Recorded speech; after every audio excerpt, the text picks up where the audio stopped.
Hey everybody, what's up? We are back. Another solo episode for me here. And we have a ton of crazy shit going on. Planes are exploding in India. We got riots going on in LA. California's senator just got murked by some security. I mean, Israel is attacking Iran. All sorts of crazy shit is going down here. So I'm going to start with what we had outlined for today, which is the riots. And then after that, we are going to move to the all sorts of crazy stuff going on. And especially because as we're filming this right now, reports are just coming in from the Middle East. So we're going to give it some time there and just kind of jump on the news and give it to you guys live. So let's start with the LA riots. And for anybody that lives under a rock, LA has been on fire the last few days because ICE went in there and arrested some illegal immigrants and people in LA who it's kind of disputed who these people actually are, but these people are deciding to riot over it. And I got a lot of takes here. And the first one that I'm just going to throw out, number one, is if I had to bet on how many of these people rioting are illegal immigrants, I'd say less than 20%. You look at a lot of these people, one, they look like they're paid protesters. Number two, they're so over the top that there's no way you would actually act in this way if you were afraid that ICE or law enforcement was going to come find you. And number three, and this is the one that, is really getting me here. A lot of them don't even look Mexican. Like, sorry, they just don't. And I know a lot of people from Mexico, and almost none of them act like this. Well, I see a lot of Americans that act like this. So I wouldn't be surprised if a lot of these arrests that are happening in these LA riots don't result in a lot of deportations, because I bet a lot of them are citizens. And my hot take is that we should bring back exile in the U.S. That's kind of it. If you burn down our cities, I don't really care if you're a citizen, you should be exiled. If you're not a citizen, you should be deported. But I'm getting a little ahead of myself here. So what triggered this whole thing? Okay, so ICE went into some workplaces and deported some illegal immigrants. Okay, it's kind of in dispute right now how many of these people were hardened criminals and how many were working for a smuggling operation and how many were just folks that were here illegally but hadn't committed any other crimes. There's all sorts of reports. ICE is saying that there were there were 47 people arrested, several of them being rapists, a few more of them being convicted of violent crimes. Other reports are saying that this whole thing was a smuggling operation and all the people were involved. Reports are contradictory there, so we're going to let that play out. But nevertheless, it's causing riots because people in LA don't like that immigration is there. So I want to start by, saying this at least, that the U.S. is the most generous country in the world by far, and it's not even close. By any metric, the U.S., Americans are the most generous people. You talk about dollars donated to charity. You could talk about immigrants taken, whatever metric you want to put out there. Okay, Americans are the most generous people on planet Earth, probably in the history of the world. Okay? But we still have laws. And the U.S. has a right to enforce its laws. Now, in the 4 years of Joe Biden's presidency, there was a senile president, and the administration chose to not enforce our laws. I think that amounts to treason, and people should be tried. Okay? But regardless, 10 million people came in illegally under Joe Biden. Okay? And previously, there were roughly 10 million here before that. Leaving our border wide open, okay, allowed millions and millions of poor people into this country. And the first stupid argument I'm going to bat down, people throw out there, have you read the Statue of Liberty? Don't you know that we as Americans are supposed to take the world's poor, its starving, its huddled masses? Yeah. In 1870, we probably were. In 1890, even too, you could come to Ellis Island. If you could get there, okay, you could become an American easily. But do you know what happened in 1890 if you got here and couldn't contribute to society? You couldn't work. You starved. Do you know what happened if you came here and committed a crime? Not even a crime we would consider super serious now. Let's just say theft. They would hang you. Okay, so there weren't people that were coming to the United States to take advantage of the system. There wasn't a system to take advantage of.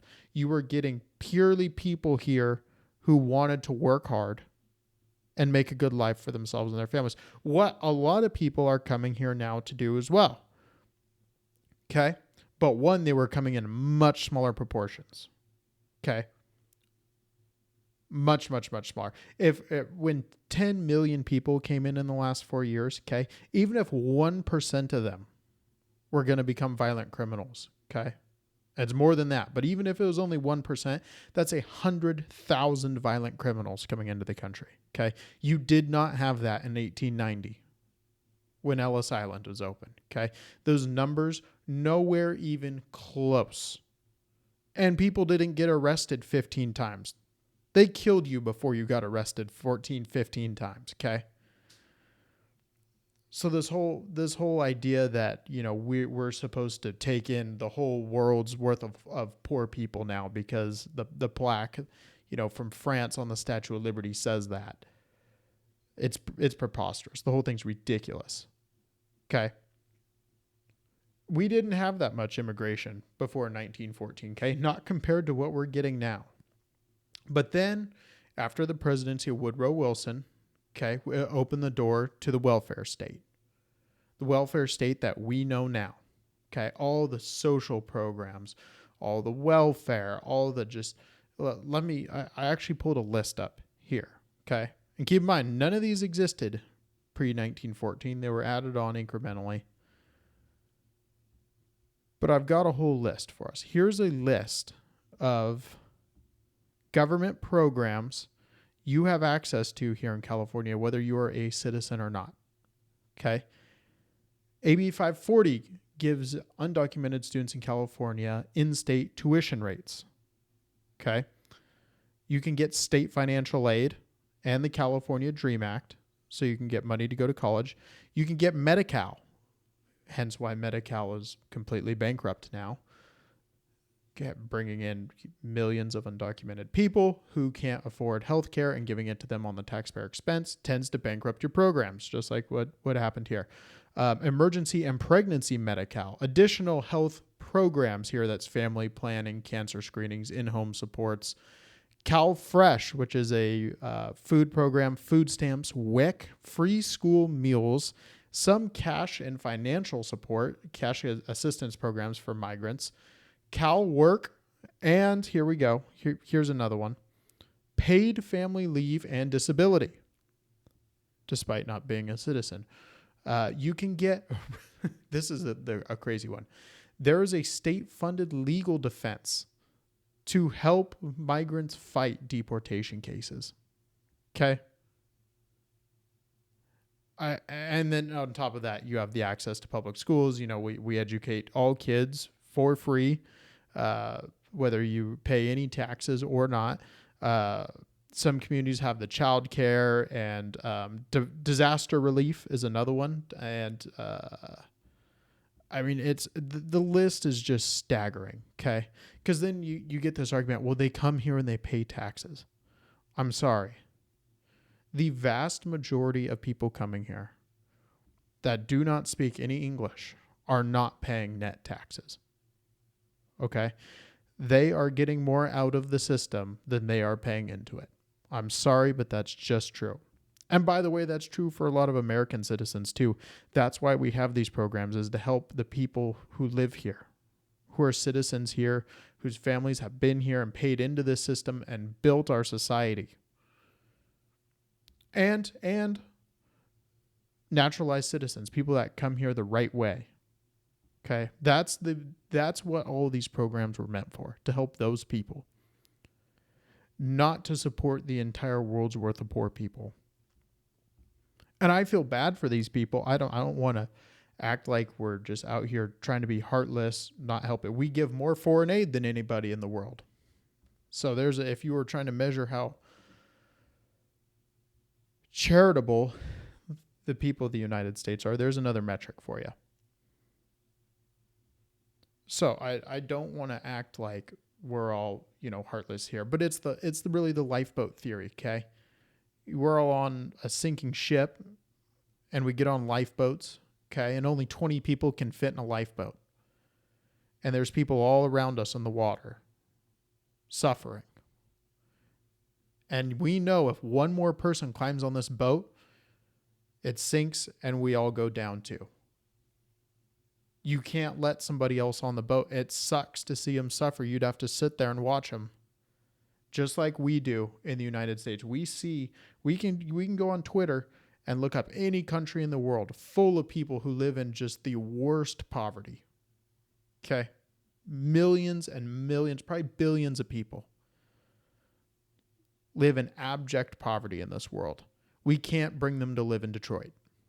We cannot bring them to live in Nebraska. I'm sorry, we can't help anybody. And we can't help everybody. And there's no reason that we should just accept anybody that can make it to our borders. Why do those people get to come in? Why not the Chinese Uyghurs who are being enslaved in their countries? Why not people, from the Congo who are forced in to be child soldiers? Or the people from Libya that are being sold as slaves? Why not bring those people here first? Don't you think they needed a little more? The whole thing's ridiculous. The idea that just because you could walk to our border that you should be let in, that we have to take every economic refugee in the world. So we have laws against it. 1914 comes and goes, the welfare state's established, we get immigration laws. And we say not everybody can come here. You got to go through our system. And our system takes a ridiculous amount of time, which actually hurts Americans. Okay, if it takes 20 years for somebody who is a qualified person, let's say this person's a doctor from Mexico City, and they want to come live here. They're qualified. They speak English. They're interested in learning all the information it takes to pass our citizenship test. It hurts Americans for that process to take 20 years. Okay, we want good people coming here from all over the world. That's a good thing. That helps citizens. Okay? But the process is so bogged down by government bureaucracy that it hurts us. And so what that does is it encourages people to do it illegally, to come in. And that's not their fault. That's another thing I want to point out here, is if I lived in Mexico and I was poor, I'd come across too. It is not the person, the poor farmer from Mexico's fault who wants to come here. Okay. Any of us would do the exact same thing if the roles were reversed. It is the federal government's fault for allowing it and not deporting these people when they come here immediately. Okay. No one wants to see families that have lived here for 20 years, not committed any crimes, be deported. These are people whose kids mostly speak English, have grown up with American kids. I mean, and the kids, that's the saddest part. Sometimes they're citizens, sometimes they're not, but they don't know Mexico at all. Those aren't the people we want to see deported. But it is the government's fault for allowing the situation to occur to begin with. And that's why we should hold the government officials that have allowed this whole mess to come responsible. Joe Biden and his administration, they should all be tried and brought before a court for this, for the situation they have created that we're going to have to live with for decades now. It's the whole, and that's where people get this idea of the ICE can't come in here and deport me. I have a right to be here. I've been here 20 years. And you kind of get where they're coming from, right? You've set up a whole life here. If you were going to deport me, why didn't you do it 19 years ago? Well, our government's completely incompetent. But we have laws, okay? And we are allowed to enforce those laws. No other country in the world is held to the standard of letting millions of people in who do not speak their language, okay? Yet people from those countries that have stricter immigration laws than we do demand that Americans do just that. We're somehow required to support people from all over the world. But if you demanded that Bolivia take in 10 million Nigerians, they would never do that. Okay, those people don't share a culture, they don't share a value system, religion, they don't speak the language. Why would Bolivia bring in millions and millions of people from another continent, from another, a completely different culture? They never would. And that doesn't make them bad people. They have to look out for themselves. Their government has to provide for its own people, which it struggles to do, by the way, just like our government. So then it comes down to you see people making all these posts. Usually it's young people whose parents have maybe come here, or uncles, a lot of them are citizens, or they've got dreamer protection, and they demand that every illegal immigrant here be allowed to stay.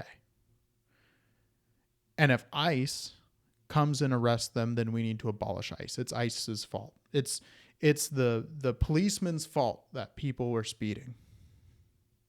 As if ICE, the people who enforce our laws, okay, as if it's their fault. They have nothing to do with the laws we passed, okay? If you want to blame somebody for our immigration laws, look to Congress. Look at them and change the law. If you think that once you're here for 20 years, you should be able to stay and be naturalized, fine, change the law. But you'll run into something pretty quickly.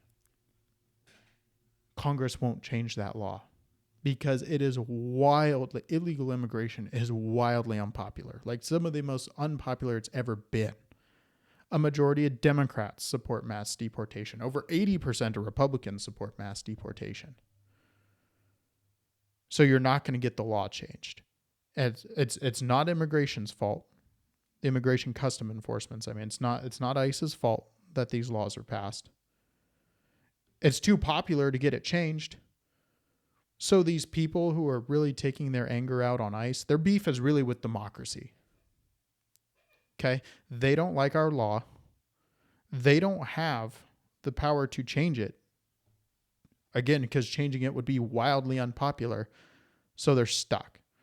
They can't outwardly come out and denounce democracy. They can't denounce all the American people. That's who they're trying to convince here. That, again, is the most charitable population in the world.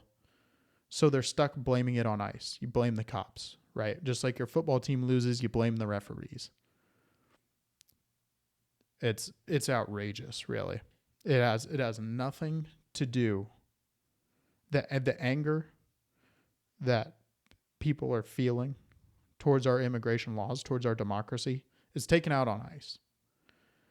Because again, they don't have the forethought, the gumption, whatever you want to say, to stand up and just call all Americans racist. Because that's what they really mean. And then let's move to the riots here. And again, I say this with the disclaimer that I think a lot of these people are actually citizens or here legally that are destroying our cities. A lot of them are probably paid to be doing this. But it's the worst caricature of leftists. They stand there and they burn cars and wave Mexican flags. And there's no way, again, I just think it's so cartoonish. If you were trying to convince the American people to let you stay in this country, that actually, the people here illegally contribute, and, they're good people. They're on large not committing crimes. You're trying to convince the American population of this, right? You got this big uphill battle. So the idea is to burn cars and wave Mexican flags. You're going to wave the flag of a country you're not willing to go back to and burn the flag of the country you're living in that's allowing you to stay, providing you with a lot of support. The whole thing's completely backwards. It's like if I were trying to manipulate people's opinions, and if I were like the CIA trying to get the American people to turn on illegal immigrants, this is the kind of stuff I would do.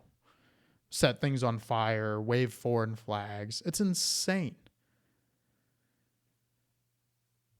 I don't know what to think. I don't know if it's really just stupidity. Is it something like much deeper than that?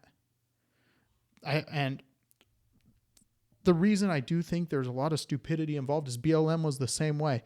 If you were trying to convince America in 2020 to be sympathetic towards people who feel like, the police are out to get them, that they're not really committing crimes, it's just over policing. And then you choose to burn down American cities, billions of dollars worth of damage, dozens of murders, assaults. The back to the summer of love, right? It doesn't make any sense. So it makes me think it's stupidity, opportunism, and a little bit of, here's my partial cynical take is people are paid to sow chaos, some of them. The George Soroses of the world that just, hate humanity and want to bring down America, that's a little bit of it too. But I think this was a little too spontaneous for George Soros to have completely gotten his hooks into this issue, whereas BLM was just completely astroturfed and just we've gone into BLM before. I'm not going to rehash all that. It's years gone by, and people, when you do polling now for how popular the BLM protests were, it's horrible. Of course, it turned everybody against them. And then they ended up committing tax fraud, of course. The actual charitable, quote-unquote, organization of BLM, a lot of them ended up going to jail. And so I thought I'd knock down a couple more of these just dumb arguments I'm seeing on social media here. One of them, they said there's should be no deportations on stolen land. So they're implying that the western United States was stolen from Mexico. Let me give you a little history here. Spain controlled the western United States for hundreds and hundreds of years. Okay, they called it España Nueva, or some name, whatever name they had for their territory out here in the Americas at that time. They controlled it. The Spanish did. Then the Mexican Revolution happens. They take over all that territory. The Mexican government does for 27 years. Then the Mexican-American War breaks out and Mexico loses.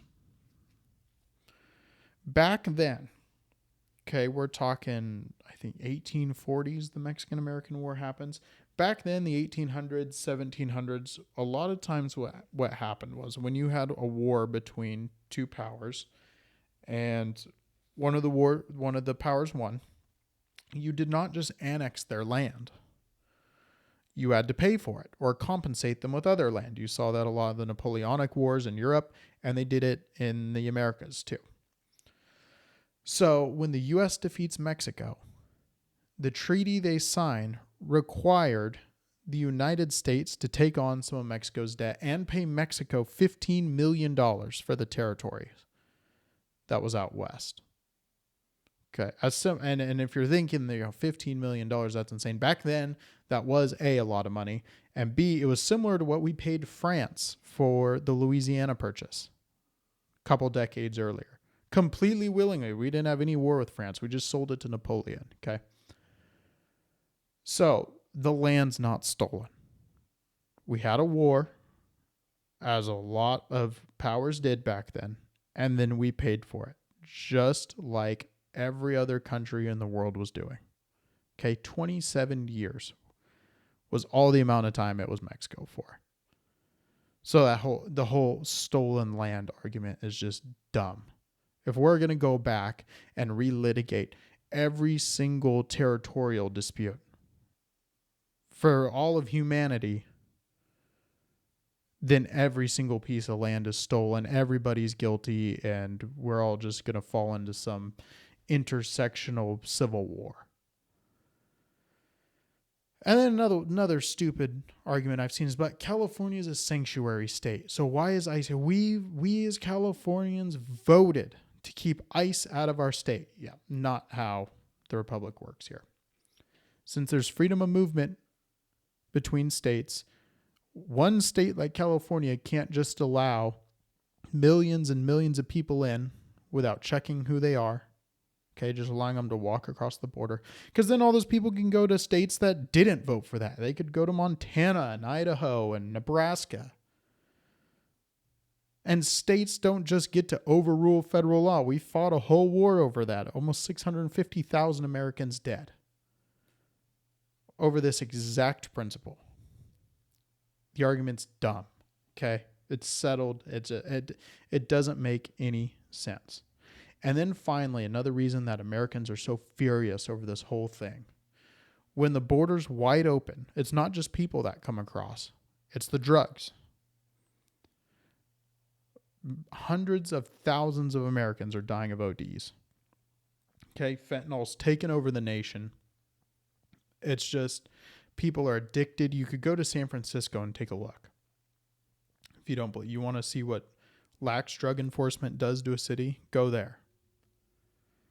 It has destroyed, again, hundreds of thousands of Americans, and then how about all their families, all the people that knew them? I mean, everybody knows someone who's had issues with drugs.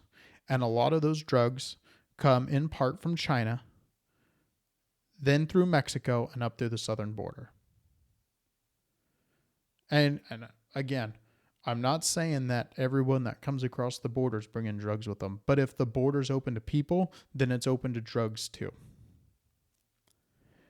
And so there's just this feeling when you're looking at usually these like young girls that are trying to tell you that, you know, ICE is the most fucked up thing in the world. Okay. Remember, hundreds of thousands of Americans are dead. Okay. Americans, thousands and thousands of Americans, victims of crimes. Okay. Committed by people that should not be here. Having the standpoint that anyone should just be able to come to the United States and stay here, there is no moral high ground there. There is no moral high ground in letting people in who you have no idea who they are. You have no idea what crimes they've committed, what crimes they might commit. It's really outrageous that people will stand up and say, you know, you are the asshole because you support enforcing American laws. You're the asshole because you care more about American lives than, you know, somebody who's living in poverty in some third world country in another part of the world. If you care more about American lives than you do about somebody living in poor conditions in another part of the world, you're not an asshole, you're an American. And your government's only purpose is to protect Americans. Nobody else. There's no other reason for our government to exist other than to protect Americans. So it shouldn't be surprising that our government's actions are to protect Americans. That's all they legitimately can do. So that's how I want to lay this out here, because every government first of all, the people have a right to demand their government protect them and only them, and they should. Otherwise, they don't have a real government, especially in a democracy.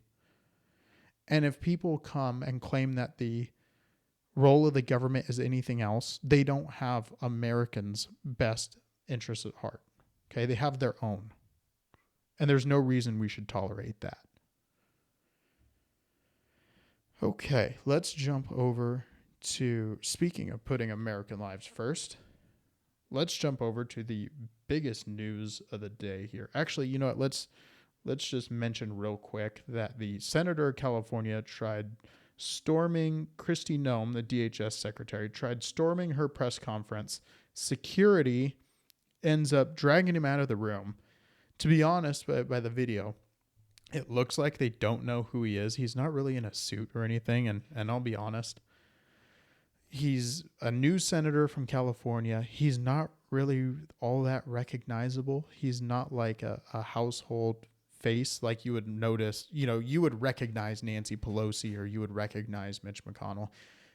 Very few people, I think, outside of politics would recognize Alex Padilla. So he tries storming this press conference and they drag him out and they take him out in the hall and they take him to the ground and cuff him. They probably don't know who he is. Not that it matters, because he deserved it. If you're going to go up there and try and grandstand, you deserve to be taken down. Unfortunately, it's what he wanted. He had someone filming. He got the clip and the optics he wanted. Okay. So this whole thing, it's a catch-22, right? As much as you'd love to cheer for them taking him down, it totally played into his hands. I wish security hadn't done it. I wish they could just, it's really a stupid and shitty situation. But I thought I'd just mention it real quick. You can go on X and find this video pretty easily. I'll post it for you guys too. But he's such a scumbag. He was our attorney general here, who oversaw a lot of the smash and grabs, a lot of, not charging anybody with a felony if they stole less than $950. Oh, that's all Alex Padilla. Okay, well, he was attorney general here. Just an absolute scumbag. Now let's jump over to the big story, which is Israel striking Iran. They have. I'm pulling something.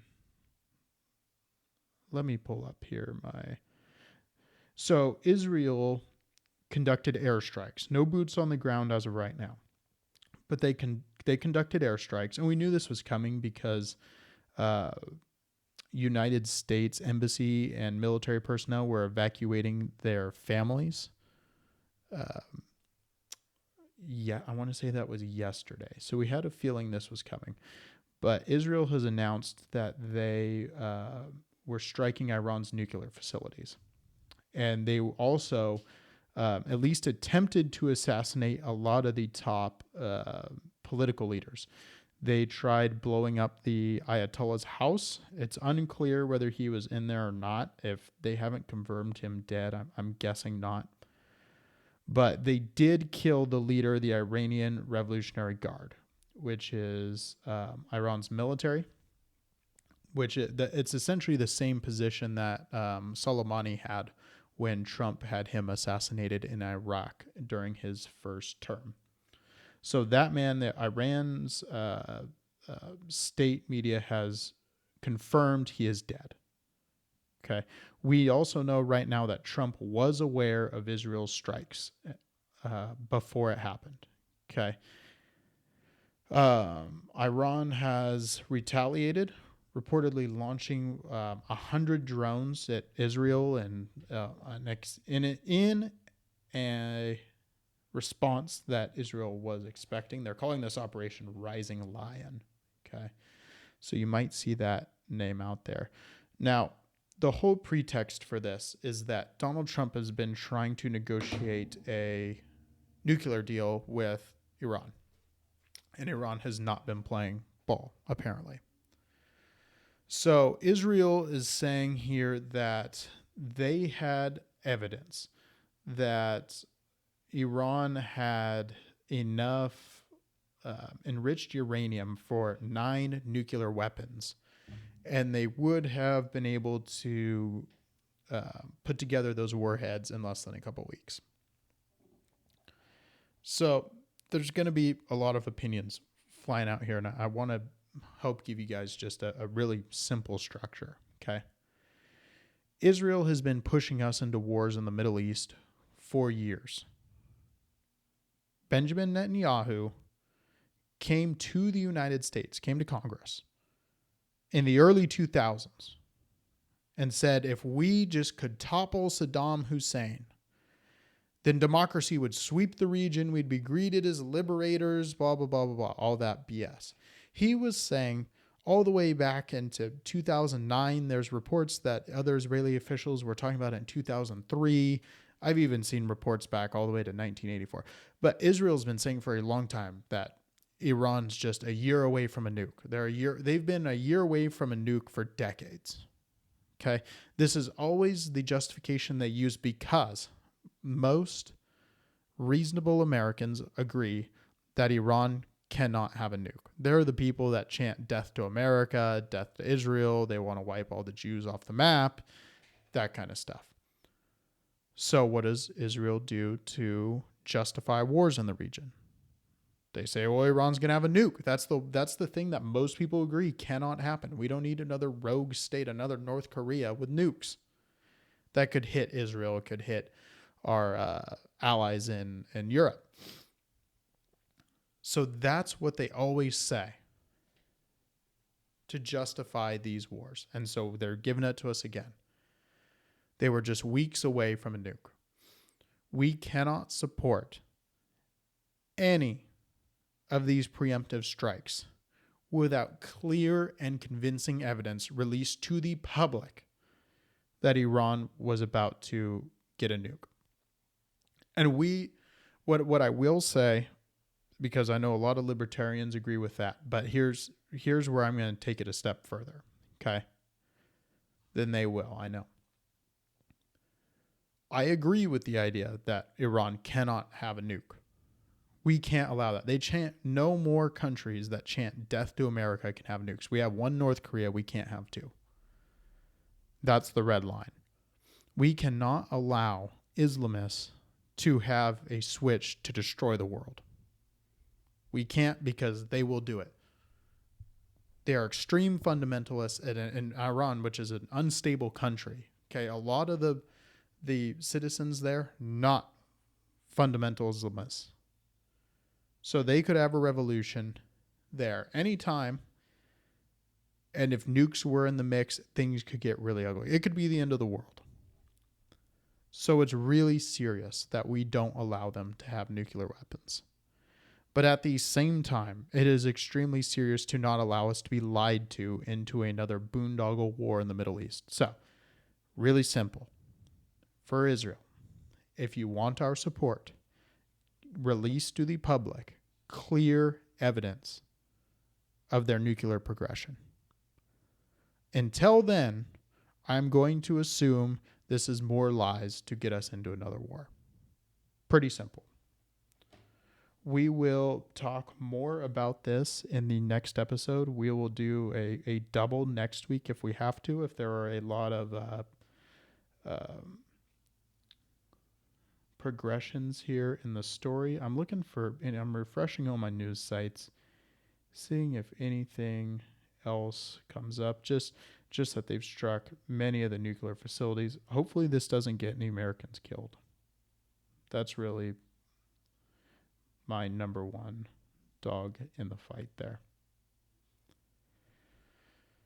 Okay, did I promise we would hit one more topic?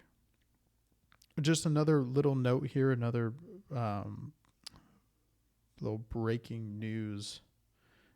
I know it's not one we talk about often, but Donald Trump had activated the National Guard to go into California, go into Los Angeles, to stop them from burning the city down like Gavin Newsom allowed them to do in 2020.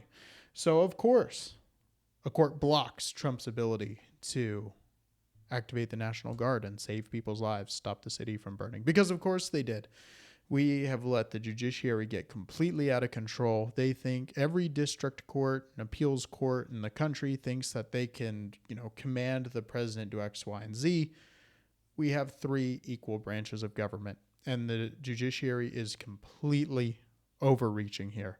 I'm sick and tired of the democratically elected president getting struck down day after day by courts in random ass liberal parts of the country that have no jurisdiction over the rest of us. it's outrageous. And we will do an episode on that in the future. Okay, we'll talk a little bit more about it. Maybe we'll bring on somebody who's actually a lawyer too and explain that to us. So thanks for listening, guys.